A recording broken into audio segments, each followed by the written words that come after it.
Vote একটা হলো, ভোটে ভোটাররা ভোট না দিলেও 59% ভোট পড়ে গেছে।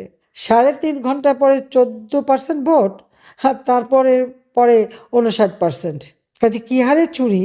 আওয়ামী লীগ আমলের ইলেকশন 14, 18, 24 নিয়ে প্রশ্ন যারা তোলে তাদের কাছে আমার প্রশ্ন যে এই ইলেকশনটা কেমন হলো দেখলেন তো? ভোট কারচুপি কাকে বলে? আমাদেরকে বলা হতো দিনের ভোট রাতে, আর এখন আমরা কি দেখলাম? দিনের ভোট সন্ধ্যা, আগের দিনের সন্ধ্যা থেকে শুরু, এবং গুনতে গুনতে এত বেশি হয়ে গেল, আর এমন বেসামাল যে এখনও হ্যাঁ না ভোট সংশোধন করে যাচ্ছে আর প্রজ্ঞাপন দিয়ে যাচ্ছে। এর থেকেই তো প্রমাণ হয় যে কীভাবে কারচুপিটা হয়েছে। যদিও বিদেশিদের এনে দেখালো, লাইন লাইন করানো হলো এবং খুব ভালো ইলেকশন, তাহলে ভোটটা আসলো কোত্থেকে? অপরাধীদের ইনডেমনিটি দিয়েছে। এই ইনডেমনিটি প্রত্যাহার করে প্রত্যেকটা অগ্নিসন্ত্রাসকারী এই খুনিদের বিচার করতে হবে, এবং এই মুহূর্তে আওয়ামী লীগের উপর থেকে ব্যান তুলে দিতে হবে, সমস্ত বন্দীদের মুক্তি দিতে হবে। আগামী 7 মার্চ এবং 17 মার্চ, 26শে মার্চ, 7ই মার্চ জাতির পিতার সেই ঐতিহাসিক ভাষণ, যে ভাষণ ইউনেস্কো কর্তৃক, জাতিসংঘ কর্তৃক বিশ্ব প্রামাণ্য দলিলে স্থান পেয়েছে, যে ভাষণ সারা বিশ্বের 2500 বছরের যত ভাষণ জনগণকে উদ্বুদ্ধ করা, তার মধ্যে সর্বশ্রেষ্ঠ ভাষণ 7ই মার্চের ভাষণ। 17 মার্চ জাতির পিতা বঙ্গবন্ধু শেখ মুজিবের জন্মদিন, আমরা শিশু দিবস হিসেবে উদযাপন করি। সেই শিশু দিবস হিসেবেই এটাকে উদযাপন করতে হবে, সেই উদ্যোগটা নিতে হবে।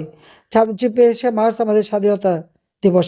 26শে মার্চ জাতির পিতা বঙ্গবন্ধু শেখ মুজিবুর রহমান স্বাধীনতার ঘোষণা দেন, তারপরেই তাকে গ্রেপ্তার করে এবং পাকিস্তানে বন্দি করে নিয়ে যায়, রাষ্ট্রদ্রোহী মামলা দেয়, এমনকি ফাঁসির আদেশও দিয়েছিল। কিন্তু এর মধ্যে পাকিস্তানি হানাদার বাহিনী আমাদের মুক্তিবাহিনী এবং মিত্র বাহিনী, ভারতীয় বাহিনীর কাছে সারেন্ডার করে। কাজে জাতির পিতা মুক্তি পান, ফিরে আসেন দেশে। কাজে 26শে মার্চ আমরা যথাযোগ্য মর্যাদার সাথে উদযাপন করব। যে যারা নির্যাতিতা, প্রত্যেকে ওই যে সেই যেইভাবে নির্যাতন করেছে তার একটা মামলা তার বিরুদ্ধে করতেই হবে। সবাই একটা মামলা দায়ের করবেন। মামলা যদি না নেয়, থানা যদি না নেয়, সেটাও একটা সংবাদ হবে।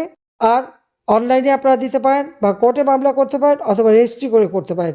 যেভাবে হোক একটা মামলা করে কাগজটা হাতে রাখবেন। কারণ এই কারণে যে একটা হচ্ছে সেই অপরাধীদের শাস্তি দেওয়া, আর একটা হচ্ছে আল্লাহ একটা দিন দেবেই, আমরা যে সহযোগিতা করব, সাহায্য দেব, যাদের ঘর বাড়ি পুড়িয়েছে, যাদের এরকমভাবে ক্ষতিগ্রস্ত করেছে, তাদের প্রত্যেকে আমি বলবো যে সবাই একটা মামলা করে রাখেন। তাহলে যেটা দেখে আমরা সত্যিকার যারা ক্ষতিগ্রস্ত তাদেরকে সহযোগিতা করতে পারি। কারণ মামলা না করলে আমরা বুঝবো কী করে যে এ তো যে কেউ এসে বলবে যে আমি ক্ষতিগ্রস্ত।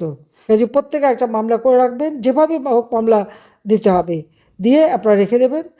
এখন যদি মামলা নাও চলে, ভবিষ্যতে কাজে লাগবে, সেটা আপনারা করবেন।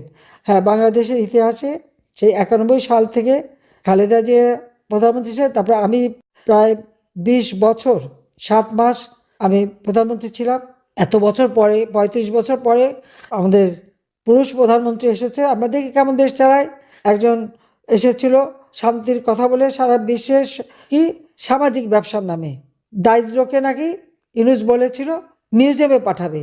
আমি যেখানে দারিদ্র্যের হার 18% নামিয়ে এনেছিলাম, হতদরিদ্রের হার 5% নামিয়েছিলাম, ক্ষমতায় এসে তা এখন 30-40% আবার দারিদ্র্যের হার বাড়িয়ে দিয়েছে।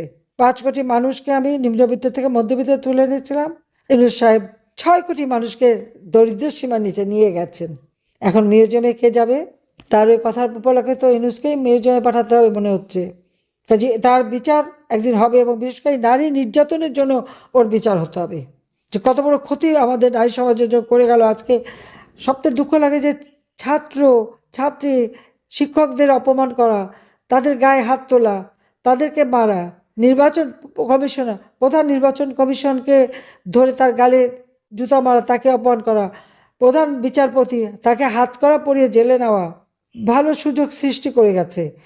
এখন যারাই যে পদে যাবেন তাদেরকে সতর্ক থাকতে হবে, কখন কার উপরে হাত করা পড়ে, কখন কোন প্রধান বিচারপতি হাত করা পড়লো, আর কখন কার কোন নির্বাচন কমিশন এখন যারা ভোট চুরির অপরাধে ওই রাতের ভোট সন্ধ্যায় করায়, তার গালেও যে জুতা পড়বে না, এই গ্যারান্টি কে দেবে?